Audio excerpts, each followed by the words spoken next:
Rickshaw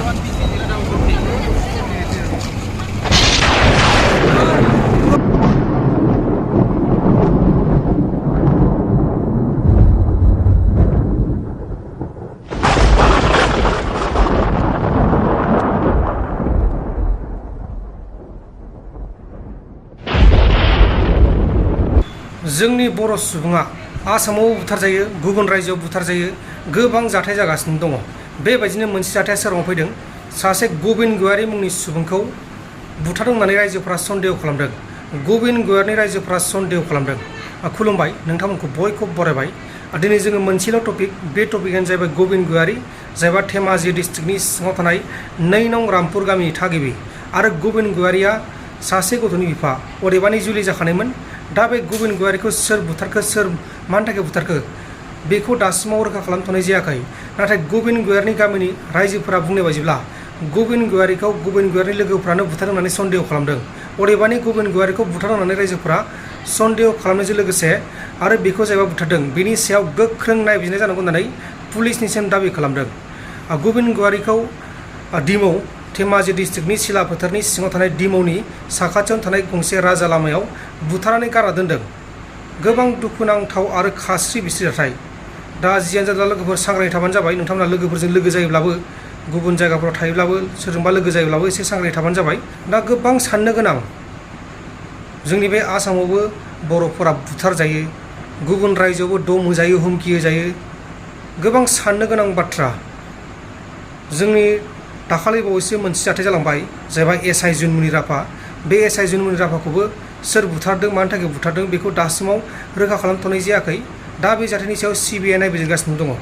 गोबां गोलाव सम जाबाय, नै दासिमबो जेबो मिथिनो मोननाय जायाखै माबायदि जागासिनो दङ। दा बेनि सायाव गबिन गयारीनि रायजोफोरा मा बुंखो, बे गबिन गयारीखौ बुथारनायनि सायाव बा सन्देह खालामनायनि सायाव मा बुंखो, बेखौ खोनासंदो। होमबा जों भिडिअखौ बेहायनो फोजोबबाय, नोंथांमोना खोनासंबानो जाबाय। बायदि जादों। ओमफ्राय आं अकस्मात बिखायाव मोनखांबाय, माने बिदिथ' जानाङामोन। ओमफ्राय आंखौ बाइकखौ लानानै सिमलिसाफोर थानाव थांबाय। थांनानै ओमफ्राय मानसि गैया। ओमफ्राय आमाया ग्रोब मोनहैबाय जायगायाव। ओमफ्राय मायाव दं आमाया होनना सोंबाय, ओमफ्राय डिमाव दं। ओमफ्राय थांबाय, जोङो डिमाव थांबाय। आं सासे बागिन जायो, बेखौ आं बाइकजों लानानै थांबाय। आंनाव बाइकआबो हेलमेट गैयामोन। ओंखायनो आं लोगो सासे जेनेबा बागिनजों सोमोन्दो जानाय, बेखौ आं लानानै थांबाय। ओमफ्राय जों थानायाव हाबहैबाय। थानायाव हाबनानै असिखौ नागिरबाय, जों असिनाव सोंबाय। असि सारा होनबाय डेड बडिया बबाव दं सार होनना सोंबाय आं। सोंनायाव असिया होनबाय सिलापथाराव मोनहैबाय। ओमफ्राय जों आमाया होनबाय, डेड बडिखौथ' गारजेन गैयाबा माबोरै हरनो हाखो, जोंथ' गारजेन फैयाबा माबोरै डेड बडि साप्लाय हरखो। सिलापथाराव जों अबजेक्सन हमबाय असि सारखौ। ओमफ्राय बे होननायाव नोंसोरखौ नेयै नेना मोनैयाव जोङो सिलापथाराव फोथायहरबाय। ओमफ्राय पस्टमर्टम खालामगोन नामा सार? खालामगोन।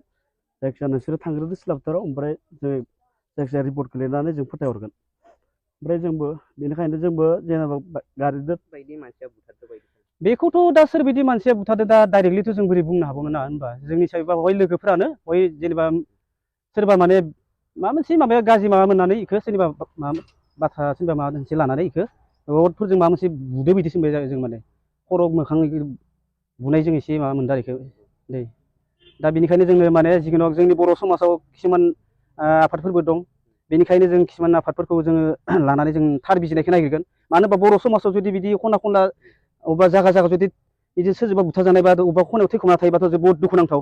आरो बिदिनो मालाबा समाव बिदिनो माने हमना ला सोरनिबा गथ' गथायखौ बिदिनो सोरनिबा सेंग्रा सिख्लाखौ बिदिनो अबेबा लामा ससेयाव जुदि बुथारनानै गारना दोनोब्ला बेथ' बहुद साननो गोनां जाना फैगोन। माने ओंखायनो जोंनि बर' समाजा बेखौ थाबैनो माबा एक्सन लानांगौ, बर' आफादफोरा। आं बेखौ खावलायो जोंनि बर' आफादफोरखौ, बेखौबो जेनेबा जोङो दा 2 नं रामपुराव जि जाथाय जादों, बे जाथायखौ बिसोरो थाबैनो माने हायोब्ला फैनानै खबर लाफैनानै बे थार बिजिरनायखौ बोरै खालामबा जागोन, बोरै मोनगोन जोङो दै, बेखौ जोंनो नांगौ। माने बेखौसो जोङो माने खावलायो आरो बेखौनो